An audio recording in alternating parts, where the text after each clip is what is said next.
السلام عليكم ورحمة الله وبركاته. ازيكم احلى اخوات واحلى متابعين؟ عاملين ايه؟ وحشتوني. اللهم صل وسلم وبارك على سيدنا محمد وعلى اله وصحبه اجمعين. النهارده هنعمل لبنات الجبنة البراميلي، طريقة سهلة وبسيطة عشان رمضان وسحور رمضان. وهنبتدي كده في حاجات رمضان ان شاء الله. اللهم بلغنا رمضان لا فاقدين ولا مفقودين، وكل سنة وانتم طيبين.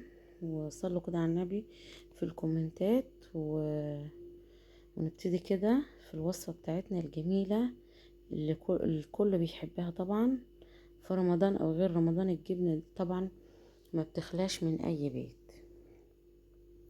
بصي يا حبيبتي كده معايا 4 كيلو لبن جاموسي، لازم يكونوا جاموسي.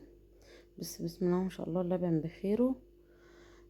كملي الفيديو للاخر عشان فيه غلطة انا غلطتها وتركات هقولك عليها عشان ما تغلطيش زيي، وهقولك على كل تفصيلة في الفيديو. اللبن لازم يكون جايباه من عند الفلاحين، لبن بخيره كده طازة حلو فريش، ويكون جاموسي لان البقري بيكون خفيف وما ينفعش. هنبتدي. بصوا اللبن رفعته على النار يا بنات، ركزوا معايا في الحتة دي. اللبن لا بغليه ولا بسخنه، انا هدفيه زي دمعة العين. لو انت جايباه يعني من الجاموس على طول هيكون دافي، مش محتاجة انك تعمليه المرحلة دي. لو جايباه ومتلج يعني حطيتيه في التلاجة من عند الست برضو اللي جايباه منها كانت حطاه في التلاجة، لازم تدفيه زي دمعة العين لان احنا في الشتاء ولازم اللبن يتدفى معانا عشان لما يتجبن ما ياخدش معاكي وقت. فانا كده يا بنات بدفيه هنا زي دمعة العين، يعني انا كده رفعت الحلة على النار وبقلب فيه كده عشان اوزع الحرارة، فهماني؟ وهتكوني واقفة عليه بحيث انك تحطي كده صباعك تستحملي الحرارة او زي ما انتوا شايفة. هنا معانا المنفحة البلدي الفلاحة الصعيدي. المنفحة دي يا بنات بتتجاب كده من امعاء الجاموسة وكده. فانا المنفعة دي انا هنا غلطت غلطة، فانا عايزة انبهكم عليها. المنفعة طبعا البلد الصعيدي دي بتكون قوية جدا جدا.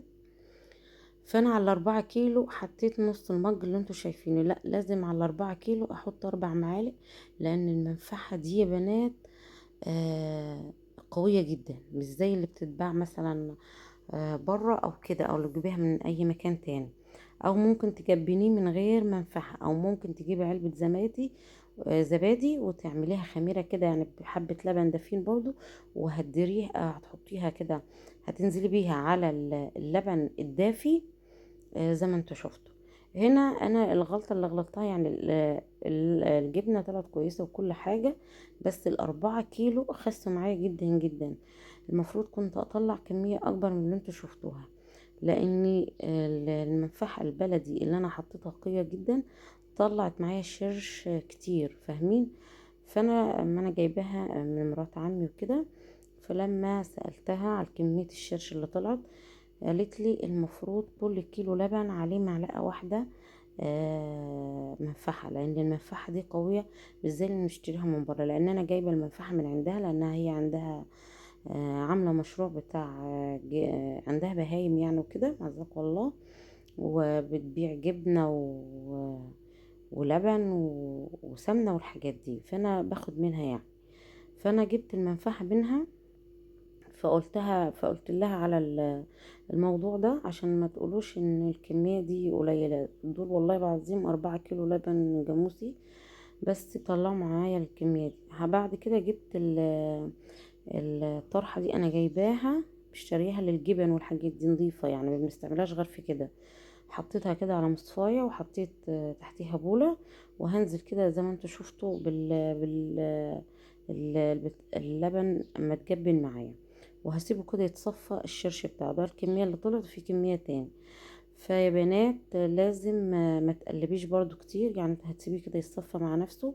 بعد كده هتجيبي تقل اي حاجة تقيلة تحطيها عندك عليه وتسيبيه يتصفى لحد ما تخلصي كمية الشرش اللي فيه، عشان ما يفرولش معاك ويبقى زي الاستك. وما تقلبيش كتير فيها عشان ما تبقاش معاكي زي الاستك. في مرحلة التجبن وسبتها تتصفى قلت اعمل الفلفل.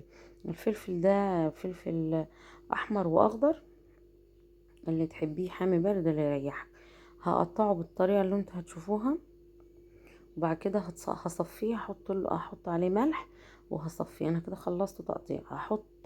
هجيب مصفاية واحطه في المصفى، وبعد كده هحط عليه ملح عشان ينزل ميته يعني يستوي، ما ينزلش مية في الجبنة نفسها.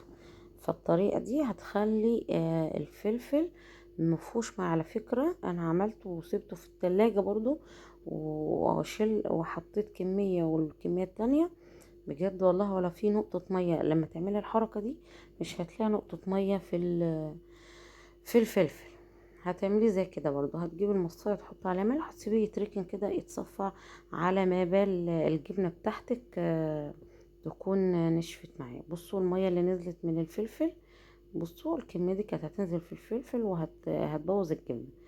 كده انا خلاص في اخر مرحلة من الجبنة، نزلت الشرش بتاعها كله. هحط الملح طبعا على حسب رغبتك برضو. انا يعني كل كيلو ليه معلقة ملح، لان انا مش بحب الملح كتير. فانا حطيت الملح على حسب رغبتك، على حسب الكمية اللي انت هتعمليها. هنا كانت اخر مرحلة، نزلت بالفلفل وقلبته كده بس تقليبه بسيط عشان يتوزع. وبعد كده هتسويها بالطريقة اللي انت عايزاها، وبعد كده هتقطعيها. كانت هنا خلاص نزلت الشيرش بتاعها. بس برضه انا كنت مستعجله عشان عايزه اخلص الفيديو يعني. بس كانت متماسكه والحمد لله كويسه. وبرضه كميه المنفعه اللي انا حطيتها يعني خليتها، بصوا خشنه حبه. بس بجد بعد ما عملتها وحطيتها في الشرش بتاعها تاني طلعت معايا زي الزبده، زي ما انتوا هتشوفوا كده في اخر الفيديو. بجد جربوه ان شاء الله تعجبكم وتنفعكم كده في رمضان. حاجة نظيفة كده هتعمليها بايدك. هتتحكمي في درجة الملح بتاعها، لان انا مشكلتي في الحاجات بره الملح. انا والله ما باكل الجبن بتاعت بره بسبب الملح. في جبن ايوه ملح خفيف بنجيبها، بس يعني الحاجات اللي بتعمليها في البيت بتكون احلى واحلى. جبت اكياس، اي اكياس عند حضرتك، اكياس تلاجة عادي، او اكياس المناديل اللي بتتباع جاهزة. ممكن اكياس التلاجة برضو تقطعيها كده، تكون اكياس نظيفة طبعا عشان الجبنة مش تبوظ معانا. هتقطعيها كده، هتلفيها كده لفة حلوة زي ما انتوا شفتوا، عشان لما نحطها في الشرش ما يدخلش جوه الجبنة ويخليها تفرول معاكي. هتقعد معاكي المدة اللي انت عايزاها، طالما هتحطيها في التلاجة المدة اللي تريحك. هنا انا الشرش كان كتير، شلت حبة، والحبة دول اللي حطيت عليهم معلقة ملح واحدة برضو عشان الجبنة متملحش معايا. وهنزل عليها بعد ما عملت الجبنة بالطريقة دي. طبعا انت الكمية اللي حباها اعمليها، المتاح عندك اعمليه. انا اديتك فكرة وانت نفذيها. بجد الطريقة حلوة ومرضية وطعمها يجنن. ولما تسيبيها يعني فترة حلوة بتطلع معاكي احلى من بتاعت مرة، اقسم بالله. بتاعت بره ملحها جامد جامد. يعني عايزة اوريكي انا كان، بصوا عملتها كان لها يوم بس في التلاجة، بس عشان عايزة اقفل الفيديو طلعتها زي ما انتوا شايفين قدامكم. هتلاقوها متماسكة وحلوة جدا ونعمت معايا وبقت زي الزبدة. لان هتمشي على الخطوات صح هتطلع معاكي زي الفل. ويعني هي كانت طلعت كمية اكبر، بس انا الغلطة اللي انا غلطتها هي المنفعة. انا افتكرتها المنفعة زي المنفعة اللي بنجيب شكل الجبنة. والله العظيم خطيرة خطيرة، جربوها وان شاء الله تعجبكم. والف هنا والف شفا على قلوبكم يا رب. وقولوا له ايه رايكم في الكومنتات، وما تنسوناش في اللايك وكومنت حلو يشجعنا. وصلوا على النبي في الكومنتات. كل سنه وانتم طيبين. اللهم بلغنا رمضان، لا فاقدين ولا مفقودين ان شاء الله. وقولوا لي في الكومنتات عايزين ايه تاني اعمله لكم عشان خاطر رمضان. كل سنه وانتم طيبين.